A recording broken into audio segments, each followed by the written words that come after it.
Bon, alors, on va parler d'art.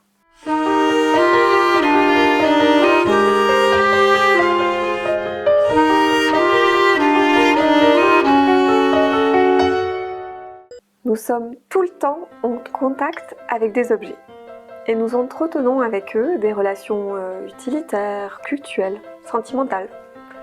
Et puis, il y a une catégorie d'objets qui est un peu à part.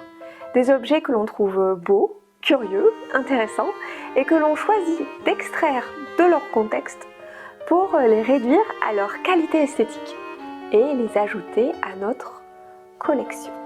Souvenez-vous quand vous étiez enfant et que vous ramassiez des cailloux, des feuilles mortes ou des coquillages sur la plage. L'étymologie du mot collection vient de la collecte des fruits, ce qui montre bien que les premiers objets que l'on a collectionnés se trouvaient dans la nature. Déjà, l'homme de Néandertal, avant l'apparition d'Homo sapiens, collectait des petits objets. À la grotte du Renne, à Arcy-sur-Cure, c'est dans l'Yonne, le préhistorien André Leroi-Gourhan a découvert au milieu de silex taillés et d'ossements d'animaux une petite collection constituée d'un fossile de coquillage, un fossile d'animal marin qu'on appelle le polypier et un morceau de pyrite de fer. Ces objets ont été ramassés très loin de l'habitat où ils ont été trouvés, ce qui montre l'attention particulière dont ils ont été l'objet.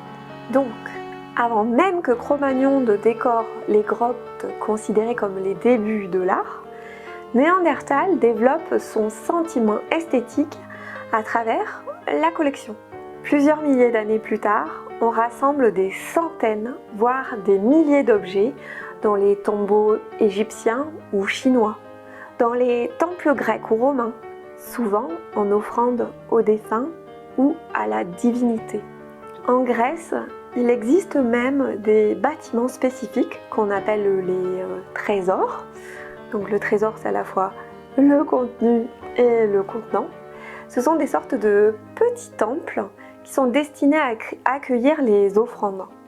Ce sont des petits bâtiments qui sont situés dans l'enceinte des sanctuaires, par exemple à Delphes ou à Olympie, et qui abritent des statues ou des ex-voto. Les ex-voto, ce sont des offrandes que l'on fait en échange d'une demande ou en remerciement pour la réalisation de ce vœu. Cette collecte d'objets dans le cadre religieux se prolonge dans le christianisme avec les trésors des églises. Le trésor est le plus souvent constitué de reliques, c'est-à-dire des artefacts d'une personne vénérée, des parties de son corps ou des objets qui lui ont appartenu. Et il contient également les vêtements sacerdotaux, les vêtements que le prêtre porte lors des offices, ainsi que les objets nécessaires à la liturgie. En France, un des trésors remarquables est celui de Notre-Dame de Paris, qui compte pas moins que la Sainte Couronne, donc la couronne d'épines dont fut couronné le Christ lors de sa passion et qui a été achetée par Saint Louis.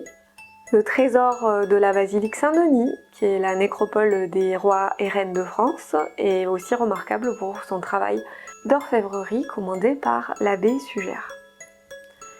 Les rois et reines, et toutes les personnes puissantes, veulent aussi posséder des objets, comme par exemple Charles V ou François Ier, qui exposent ses collections au château de Fontainebleau. Dans toute l'Europe, les studioli, ça c'est en Italie, les Kunst- und Wunderkammer, c'est plutôt dans l'Empire allemand, et autres cabinets de curiosité vont se multiplier. Ces cabinets sont constitués de différentes sortes d'objets. D'abord, il y a les naturalia, donc des objets provenant de la nature comme les animaux empaillés, les insectes, les carapaces de tortues ou les défenses en ivoire.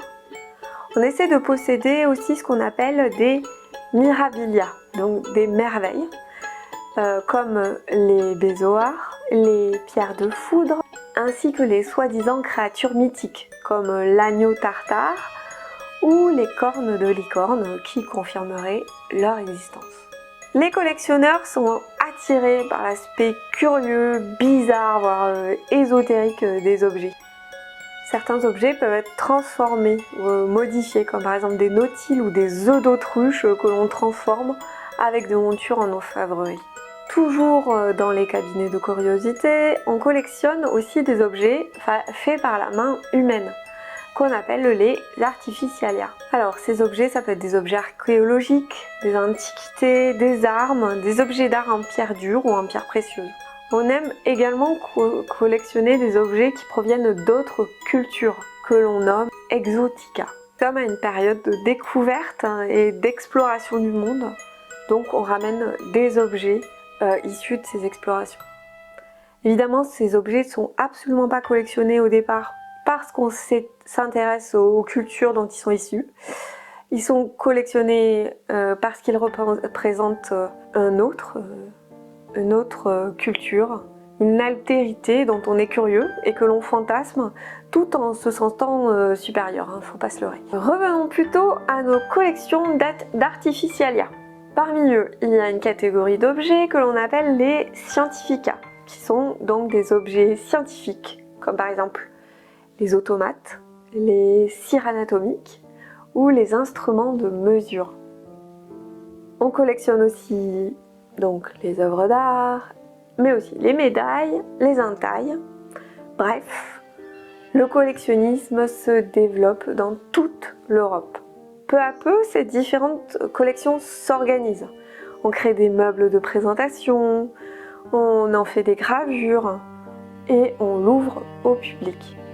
Les collectionneurs, de plus en plus nombreux, veulent constituer un ensemble cohérent, dans une certaine vision scientifique. Et ces collections vont donc être à l'origine des premiers musées, comme par exemple l'Ashmolean Museum de Oxford, qui ouvre en 1683. Au fil des siècles et de l'ouverture à de nouvelles cultures, on va voir apparaître des modes dans les collections.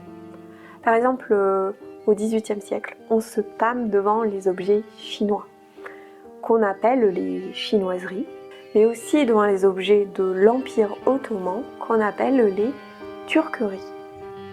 Au XIXe siècle, ça va être le tour des objets japonais d'arriver en abondance à la faveur de l'ouverture du Japon à l'Occident à partir de l'ère Meiji. Et cette mode du japonisme, elle va fortement influencer les artistes, comme par exemple Van Gogh, Gauguin ou encore Vuillard, car elles permettent une émancipation de principes jusque-là jamais remis en question, comme la perspective traditionnelle et le rapport à l'espace sur la toile en général. De plus en plus, à partir du XXe siècle, des artistes comme Matisse, Picasso ou André Breton collectionnent même des œuvres d'art, par exemple d'art ibérique, africain ou océanien, qui vont intégrer à leur tour dans leurs œuvres. Alors pour des raisons de droit d'auteur, je ne peux pas vous montrer les Demoiselles d'Avignon par exemple, ou le Grand Nu de Georges Braque, ou encore figures décoratives sur fond ornemental de Matisse. Donc si vous avez envie, je vous laisse aller faire vos recherches et vous revenez quand vous les avez vus. Aujourd'hui, on collectionne plus que jamais des objets du quotidien, des collections scientifiques et d'œuvres d'art. Tout se collectionne. De la figurine Kinder à la paire de baskets, du moulin à café aux voitures de luxe. Du moment que cela est soit unique, ou du moins rare, soit typique, c'est-à-dire représentatif de ce que l'on collectionne. Donc on fait des collections de plus en plus dématérialisées, que ce soit avec les NFT, ou aussi avec les collectionneurs d'images dont parle Mona Chollet dans son dernier livre qui s'appelle D'images et d'eau fraîche. Cet intérêt pour un thème spécifique, qui peut d'ailleurs parfois tourner à l'obsession, montre avant tout notre besoin de curiosité et d'amour pour quelque chose en particulier. Quand on commence une collection, on a d'ailleurs souvent l'impression de trouver son truc, comme si en trouvant quelque chose qui nous plaît, en fait, c'est soi-même qu'on trouve. Ça devient un élément de sa personnalité. Et la collection est non seulement une source d'émotion, mais aussi de partage, parce qu'on forme une communauté de collectionneurs. Elle révèle également ce si mystérieux désir de posséder des objets, de se les approprier, comme si leur propriété allait ressurgir sur celui ou celle qui les possède. Nos collections montrent surtout notre besoin de nous confronter tous les jours à quelque chose qui nous interroge, qui nourrit notre âme et nous donne une curiosité sans fin et un désir autant satisfait qu'à satisfaire. Merci d'avoir regardé cette vidéo. Vous pouvez la liker, la commenter et la partager. Et abonnez-vous à la chaîne. Et vous, c'est quoi votre collection? Et à votre avis, qu'est-ce qu'elle vous apporte? Laissez-moi-le en commentaire et je me ferai un plaisir de les lire. Petite confidence, moi, c'est les œuvres d'art naïf. Je sais pas tout à fait pourquoi, mais ça résonne quelque part par là, quoi.